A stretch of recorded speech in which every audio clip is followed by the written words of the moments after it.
Hey, salut à tous, c'est Max de Games of Throw. Donc cette fois, on va s'intéresser à Photoshop sur comment faire du texte, comment faire un effet de reflet via ce texte. On pourra l'appliquer pour pas mal de choses. On va essayer d'aller assez vite, comme ça vous allez voir, on va dégager déjà pas mal d'outils en peu de temps. Voilà, en peu de temps. Donc on va commencer tout de suite.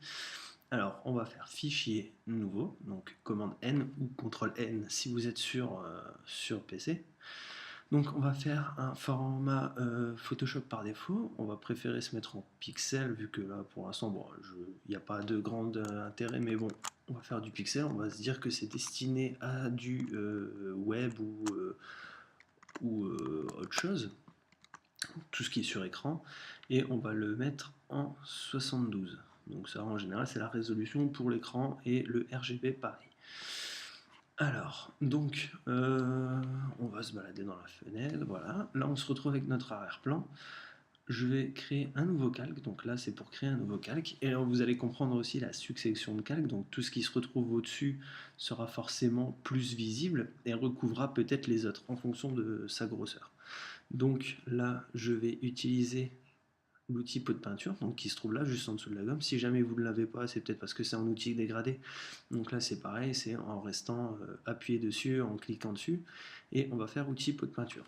Donc pour gérer après la couleur que l'on veut mettre, on n'a qu'à se balader en double-cliquant là-dessus.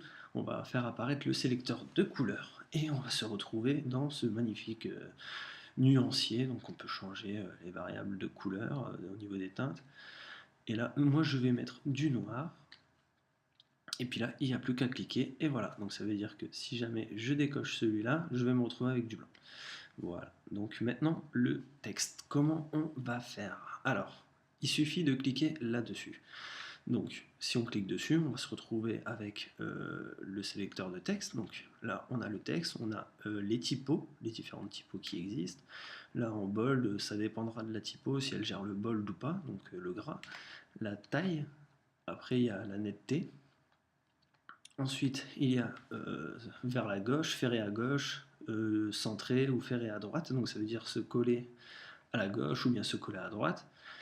La couleur du texte. Donc là, moi, ça m'intéresse pas d'être en noir sur noir parce que ça se verra pas. Et donc là, c'est le panneau d'administration de la typo. Je vais le laisser sur le côté pour l'instant, on en aura besoin après.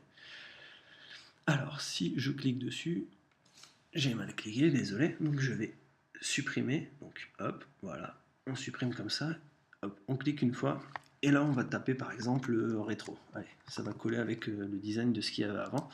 Donc pour l'augmenter, on va tout sélectionner, et puis on peut l'augmenter soit de là, soit de là. Donc là je vais faire de là, on va le mettre en 30, bon allez, on a un petit peu plus grand, en 48, et donc là, si vous voulez le déplacer, en se mettant sur le côté, il y a la petite flèche qui apparaît, donc on peut le déplacer et on va le mettre là. Allez, je l'agrandis encore plus. Et voilà. Donc ceci va servir à espacer l'interlettrage. Donc voilà, comme ceci. Si je mets sur 100, ça sera un peu plus espacé. Si je mets sur 200, ça le sera plus ou moins. Donc faire des choses qui se rapprochent ou pas, en fonction de ce que vous voulez. Je vais le mettre sur 0. Là, c'est pour la hauteur entre les lettres. Bon, ça se verra pas puisqu'il n'y en a pas d'autres. En général, c'est par exemple si je fais quelque chose en dessous, que je fais TTTTT, si je sélectionne le tout et que je mets sur auto, il va se régler comme ça. Ou sinon, si je fais 6PT, il va se retrouver plus ou moins dessus. Au plus ça sera espacé, au plus il y aura de l'espace. Donc si je vais au-delà de tout ça, donc hop, voilà. Là, on se retrouve avec des grands espacements. Alors, donc, je vais virer ceci. Voilà. Là, c'est la hauteur des lettres. Donc, hop, si je fais ça, au fur et à mesure que je diminue, ça va diminuer. Donc, voilà, pour l'instant, on va voir que ça. En général, avec ça, on fait déjà quand même pas mal de choses. Alors, je vais le mettre en bold inline parce que je trouve ça assez sympa. Et là, on va faire quelque chose de tout simple. On va copier le calque de typo. Ensuite, je vais vous apprendre à faire des transformations. Les transformations, comment on fait? On fait CM, enfin pomme T ou CTRL-T. Ensuite, on va faire un clic droit dessus. On va faire une symétrie axe vertical. Donc là, du coup, il se retrouve comme ça. On peut le réajuster, faire en sorte que ça se touche ou pas. Je vais un tout petit peu le monter, je ne vais pas faire en sorte que ça se touche. Et après, on appuie sur Entrée. Donc si vous voulez, là, vous voyez des petits points d'ancrage, des petits carrés. Donc ça veut dire qu'on peut très bien le tourner, euh, le, le modifier comme ça, l'agrandir comme ça. Donc voilà, si vous voulez garder une parfaite homothétie, une homothétie, qu'est-ce que c'est? C'est tout simple, c'est... Attendez, je l'enlève. Alors une homothétie, c'est tout simple, c'est-à-dire, donc quand on transforme, ça veut dire qu'on veut garder le ratio, donc l'image telle qu'elle sent, pour autant la déformer comme ça. Donc il suffit de maintenir Shift et de prendre une petite poignée de diagonale et d'augmenter. Donc du coup on se retrouve avec ça. Donc voilà. Là on va faire une symétrie axe vertical. On remonte un petit peu.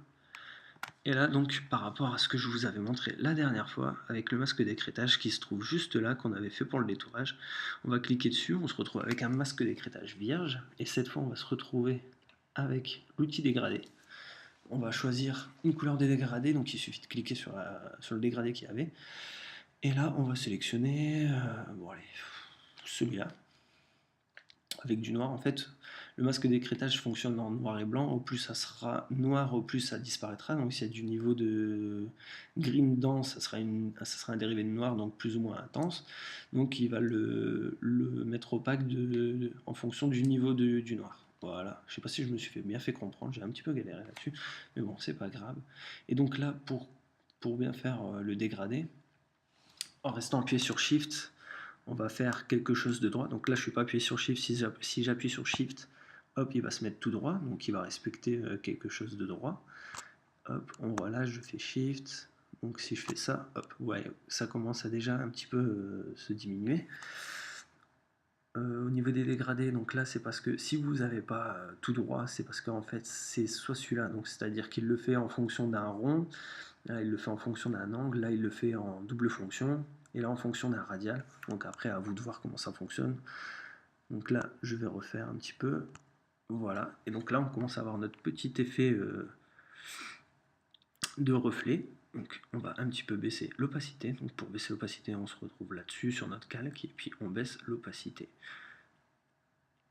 Et voilà, et on se retrouve avec notre effet de reflet. Et je pense que c'est tout. J'espère que vous aurez bien appris. C'est des tutos assez rapides, mais en même temps, c'est pas pour vous encombrer la tête à faire des longs tutos de 20 minutes. Je préfère mieux que ce soit plusieurs cours qui rentreront pour vous mieux et que ça vous prendra moins la tête. Et puis, voilà. Au prochain tuto.